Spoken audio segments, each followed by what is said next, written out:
Hello friend, আজকে চলে আসলাম তোমাদের সামনে একটা রান্নার ভিডিও নিয়ে।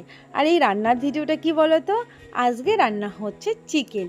আর হ্যাঁ, চিকেন তো আমরা সবাই রান্না করি, কিন্তু আজকে চিকেনটা একটু আমি অন্যভাবে রান্না করছি, সেটাই তোমাদের সাথে শেয়ার করছি।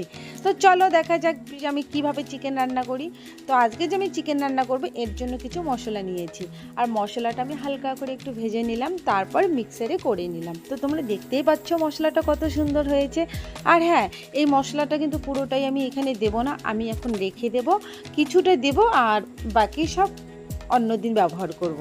তো যাই হোক, এখানে আমি আদা রসুন পেঁয়াজ হালকা করে ভেজে নিলাম, এটাও আমি মিক্সারে করে নিয়েছি।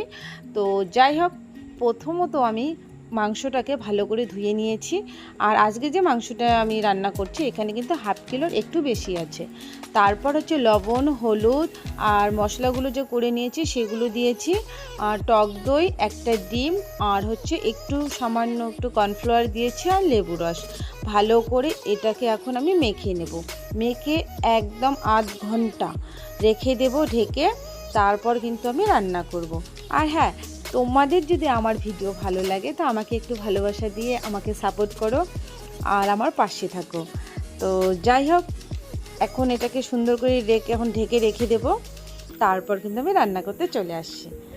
তো এবার চলে আসলাম আমি এখন কি করে রান্না করছি বলো তো।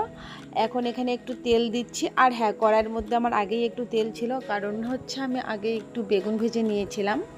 তো এখন আমি হচ্ছে তেল দিয়ে, তেলটা যখন গরম হয়ে গেল তারপর আমি কিন্তু চিকেনটা দিয়ে দিলাম। আর এখন আমি এটাকে কিন্তু ধীরে ধীরে রান্না করব, আর গ্যাসের জাল একদম বাড়িয়ে দেব না, একদম কমিয়ে রান্না করছি, কারণ যদি বাড়িয়ে দিই তাহলে পুড়ে যাবে তাড়াতাড়ি। এর জন্য আমি একদম কমিয়ে রান্না করছি আর ঢেকে ঢেকে রান্না করছি, যাতে মাংসটা সিদ্ধ হয়ে যায়।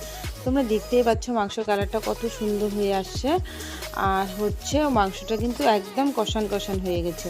তো এখন কিন্তু আমি একটু জল দিয়ে দিলাম, জল দিলাম এই কারণে, কারণ মাংসটা আরও ভালো করে যাতে সিদ্ধ হয়ে যায়।